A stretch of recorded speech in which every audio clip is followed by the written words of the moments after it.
What's up everybody, it's Mark from 403 Fauna. Welcome to this week's video. Today I wanted to share with you my top 3 most anticipated pairings for the 2023 breeding season. Now the 22 season is just winding down, and in my eyes it's been super successful for me, but it's never too soon to start thinking about next year. Before we look at that though, I wanted to share with you another egg pulling that I had this week, so kick back and listen in and enjoy this week's video. So here we go, clutch number 5 of the 2022 season. This is Momo, the black pastel calico. She was bred to a Mojave Het Ultramel. She went for me last season and gave me 5 eggs. 3 of them were slugs, 2 good eggs. We'll actually take a look at her 2 babies and get an update on those. So let me pull these and count them up and see if they're good. Yeah, super excited about this one too. So we ended up with 7 great eggs, all candled beautifully.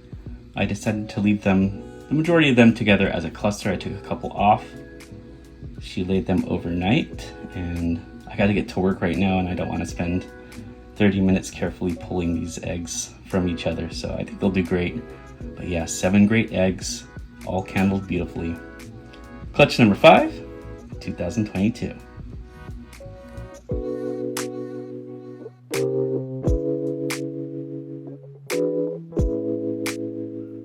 So I have a total of 4 clutches in the incubator right now, with 1 more on the way soon.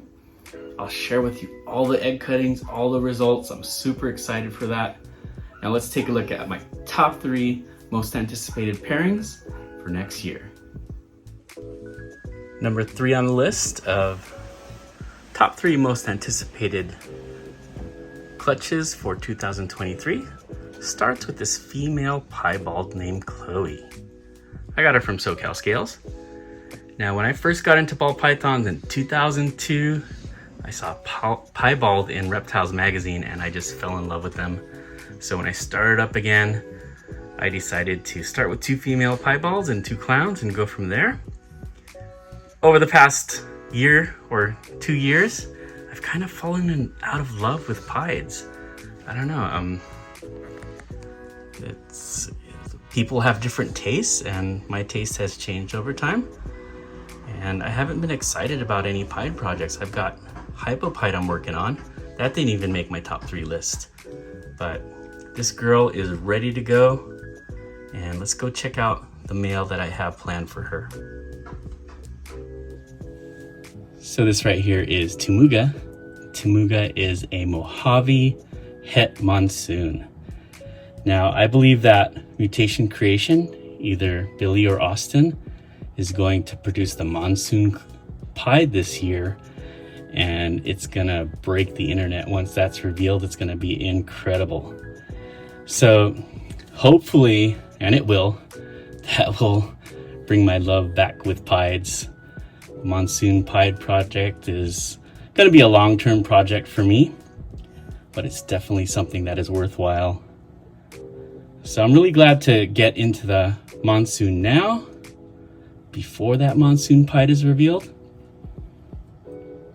They're not cheap, even the hets. If you look on Morph Market right now, there's just a small handful of hets that are available, and I think like half of them aren't even 100% hets. Although with the monsoon hets, apparently you can tell which one carries the genes. So you've probably seen my video already on the introduction of Tumuga here. So we can see that his pattern is just a little bit crazier than a regular Mojave's. And I bought him from Dave Green of Dave Green's Reptiles, the originator of the Monsoon Morph. So this is without a doubt 100% Het Monsoon. When I breed him with Chloe, all the babies will be 50% Het Monsoon. And if it's true that you can tell apart the possible hets, I'll be able to hold those back and be one step closer to producing my own monsoon pieds. Now I did get a 50% Het Monsoon female for him, and unfortunately it's in Texas right now, which is melting, so I probably won't see her until late August or September. So I'll do a reveal on that one later. So once again, pairing, or the third most exciting pairing for the 23 breeding season, Tamuga, the Mojave Het Monsoon, is gonna go with Chloe the Piebald. Second most exciting pairing of the 2023 season starts with this female Cinnamon Hypo Het G-Stripe. Her name is Sasha. She's an absolute unit. I just weighed her and she's 1655 grams. You know, I'm debating whether I should just breed her now with maybe Cornelius, the pinstripe desert ghost 66% possible het clown. Make some double het hypo desert ghosts with 50% possible genetic stripe, but I think I'll wait on that and pair her with this next male that I'm going to show you. So look at this beauty, Sasha, Cinnamon Hypo Het genetic stripe from Unbelievables. Sasha's partner is going to be Fabio. Fabio here is a butter desert ghost, 100% het genetic stripe, 50% possible het hypo. So if he proves hypo, or the het hypo, paired with Sasha, they could potentially produce some G-stripe hypos that would be 100% het desert ghost. And how incredible would that be? So I'm really excited about this pairing. Number 2 on my 2023 most exciting pairings. Look at how incredibly clean this guy is. He just shed, and desert ghost, as you know, with age, they just clean up really nicely. And butter's also pretty clean, and you add desert ghosts on top of that, and just sparkling clean. Fabio here has no alien eyes, so the alien heads are just really clean. And yeah, I'm at a loss for words right now at just how stunning this guy is. I got him from Osmond Reptiles. Once again, Fabio the Butter Desert Ghost, het genetic stripe, 50% possible het hypo. He will go with Sasha the Cinnamon Hypo het genetic stripe. So if the odds gods are in my favor, I'm going to produce some double visual recessives that will be het for desert ghost.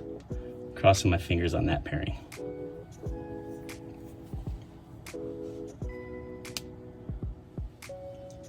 Now here goes a 2021 female that has started going to town on frozen thawed rats. So I'm hoping she makes it late in the 2023 season. She is a Mojave nanny, 100% het desert ghost, 50% possible het cryptic. I got her from Brian Carter of BC's Balls. Now I've had a few 2020 girls that were at this stage last year that went for me this year. So I'm hopeful that if she continues eating, she'll be ready for the 2023 season. So I'm banking on that. In fact, there's another girl here that I want to share with you that I'm hoping is ready as well. Let's take a look at her, and then I'll show you the male that will go to both of them. So once again, we have a Mojave nanny, 100% het desert ghost, 50% possible het cryptic, I mean. So the male for my number 1 most anticipated pairing of 2023 is Gacy, the Pastel possible super leopard clown 100% het desert ghost. So if the stars align, next year I will produce some desert ghost clown or desert ghost kryptons. How amazing will that be? So I needed a hype impact male to go with my desert ghost clown project. Initially, I have Cornelius, who is a pinstripe desert ghost, 66% possible het. He's a pinstripe desert ghost, 66% possible het clown. And I wanted a male that was, 100% on both sides. and this guy popped up, and it's just gonna advance this project much quicker and possibly even produce that high impact double visual for me next year. So what do you think? Is this guy a super pastel?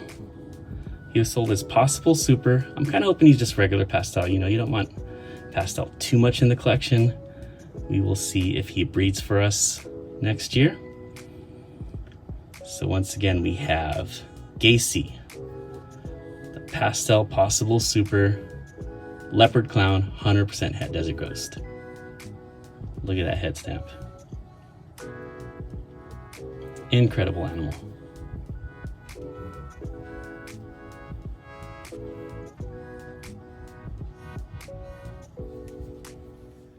Thank you for joining me on this week's video. I hope you have a great week. Take care and be safe.